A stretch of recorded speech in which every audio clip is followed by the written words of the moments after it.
Bom, agora chegamos em uma etapa que a gente consegue aprofundar com tudo que a gente viu até aqui, os principais questionamentos que talvez marcaram a história da humanidade, as mais diversas culturas, com essa tentativa de representar as respostas mais íntimas que nós muitas vezes buscamos em relação à vida, em relação à morte, ao motivo ou porquê da nossa existência.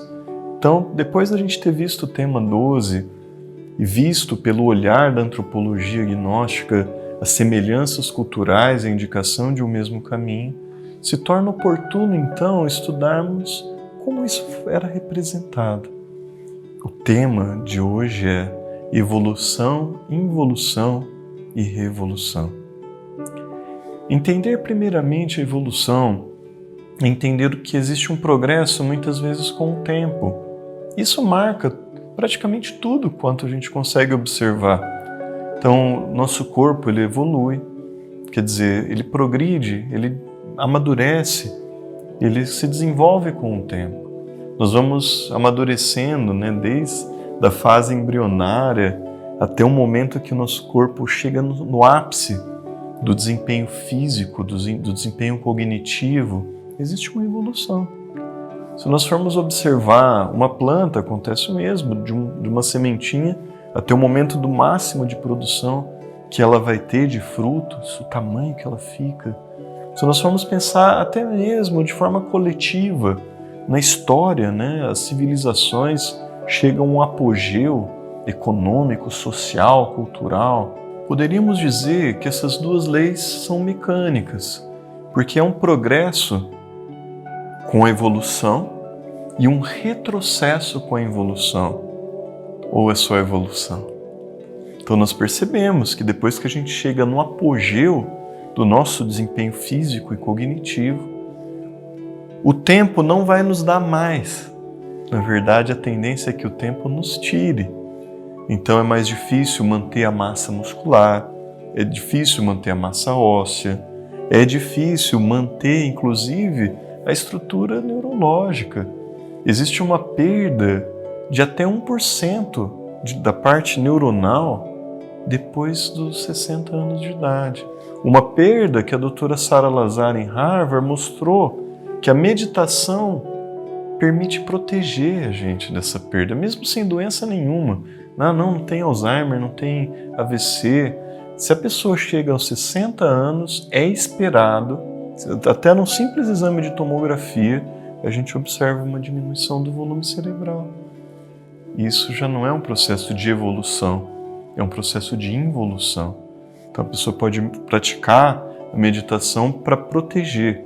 Isso foi demonstrado em Harvard com ressonância magnética contrastada. Nós percebemos com tomografia, que é um exame mais simples dessa perda, natural, e com a ressonância contrastada eles perceberam que a meditação é neuroprotetora. Então percebemos, a evolução ela acontece. Então aquela planta, aquele animal, aquela civilização chegou no apogeu, muitas vezes caminha para a sua decadência. E nós, ao chegar a uma determinada idade, temos que nos esforçar bastante para manter aquela estrutura que a gente desenvolveu, física, psicologicamente, até mesmo às vezes a nível material. Então, a evolução e a involução nos acompanham. Agora existe a revolução. O que é a revolução? É uma coisa que não depende do tempo. As duas primeiras são mecânicas.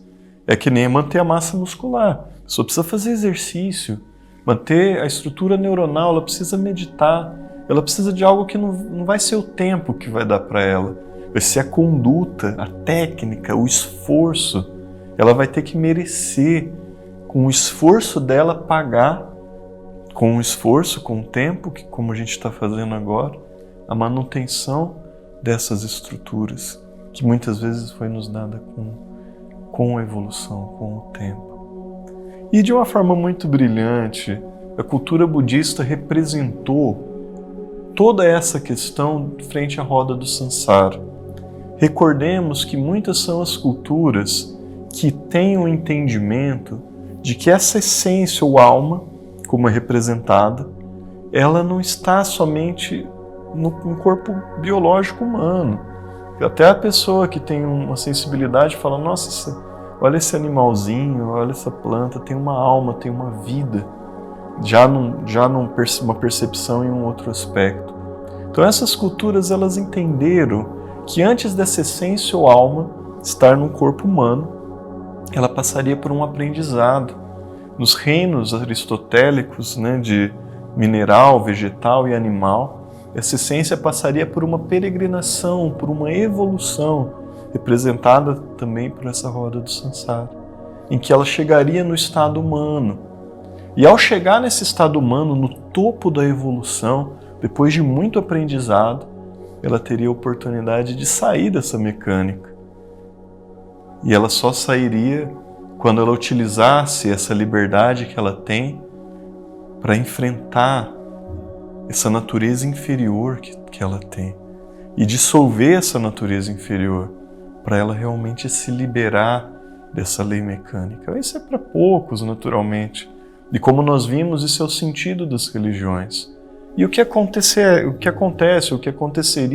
se a pessoa fracassa nesse intuito?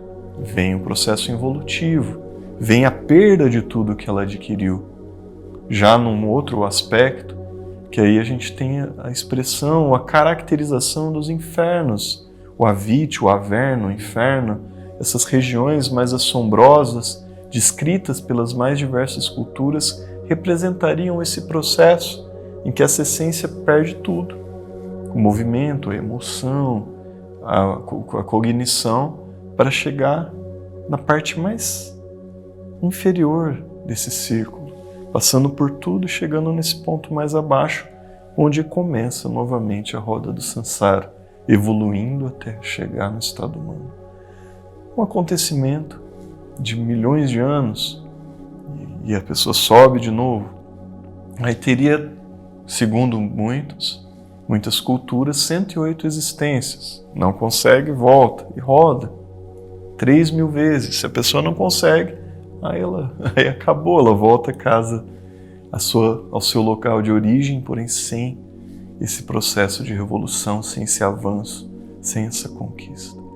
Pode parecer para muitos uma história, e para muitos pode também parecer algo que faz sentido, que tem muitos princípios que tentam, de uma maneira ou outra, trazer isso.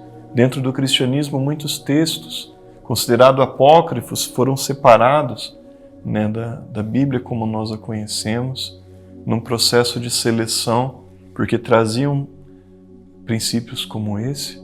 Mas, na verdade, esse aspecto histórico talvez mais vai servir se a gente se sentir motivado para reconhecer, bom, tem coisas que vêm com o tempo, mas tem coisas que dependem da minha atitude.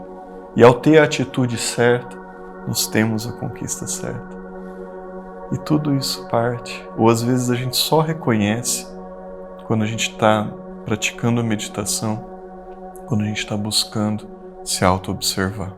Nós falamos sobre o tema evolução, involução e revolução.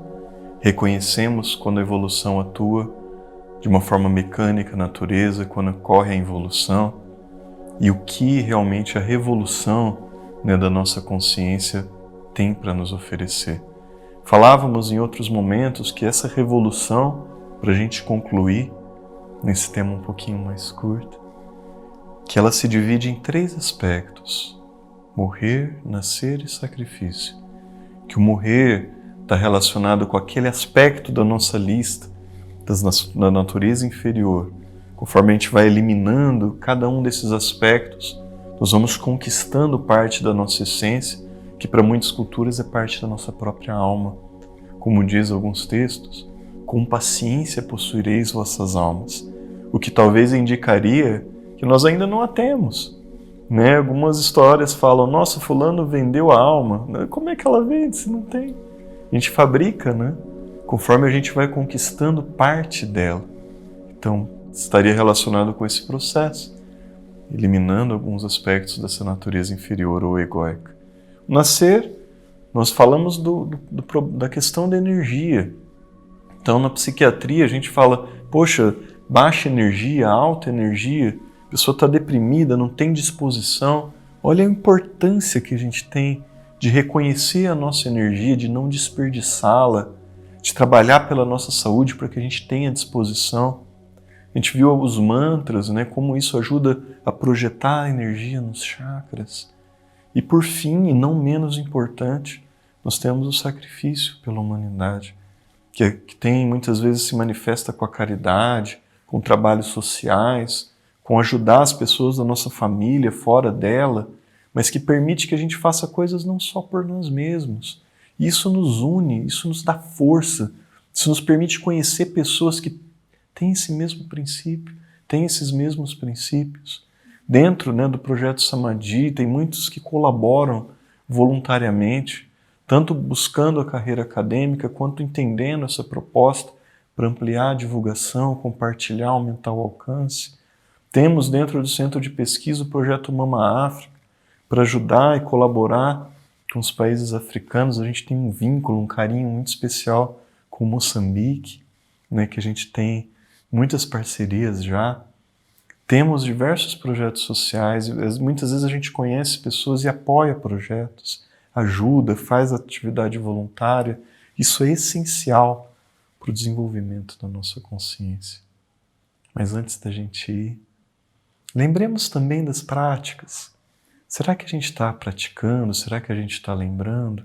Se a gente não tiver, a gente pode colocar um lembrete no celular, fazer uma anotaçãozinha num lugar que a gente olha sempre, para lembrar de fazer a chave sol, de praticar a autoobservação, de não esquecer que às vezes a gente já se comprometeu em eliminar um hábito ou adquirir um hábito, e que é muito importante a gente resgatar tudo isso, porque é só a continuidade de propósito que vai nos permitir alcançar o êxito. Então, nesses momentos, podemos apagar as luzes, colocar nosso celular no silencioso, procurar uma posição confortável, fechar os nossos olhos. Vamos inalar profundamente no 1 e soltar o ar no 2. 1.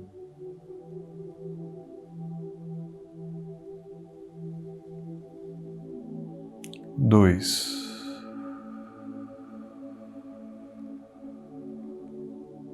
1.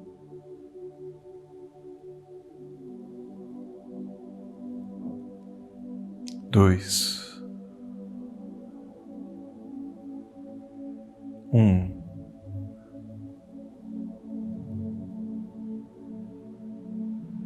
2. 1.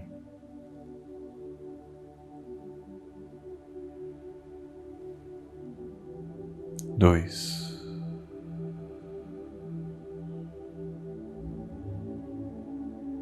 1.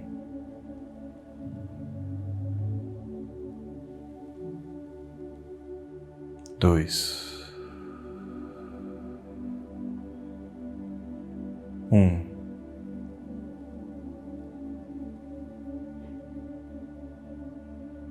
2.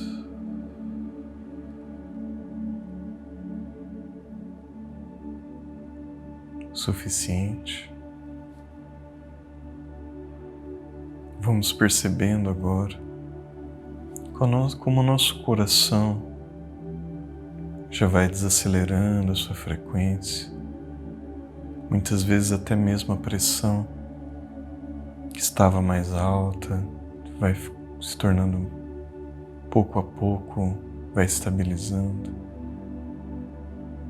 Vamos percebendo como a nossa respiração vai ficando mais favorável ao relaxamento. Podemos, nesses momentos, imaginar um lugar na natureza que nós gostaríamos de estar agora.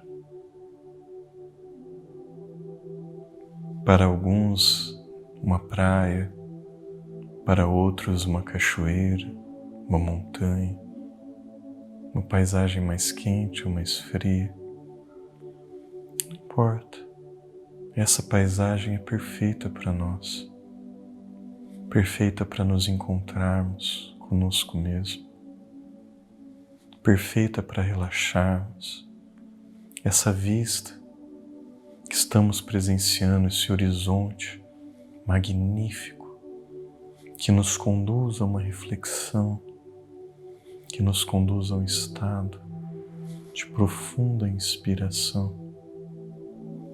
O vento toca o nosso rosto, toca os nossos lábios, toca o nosso corpo. Essa paisagem causa uma imersão tão profunda e o sono vai nos permitindo a presença nesse lugar. A natureza nos recebe como uma mãe, trazendo a cura para aquelas dores mais íntimas da nossa alma. Ajuda a gente a se recuperar, a se regenerar de um dia que pode ter sido difícil, que agora, encontrando a nós mesmos, nos inspirando na vida, em todos os seus nomes e formas, nos conduz a um estado de samadhi, a um estado de inspiração. Permanecemos nesse lugar em um estado profundo de meditação.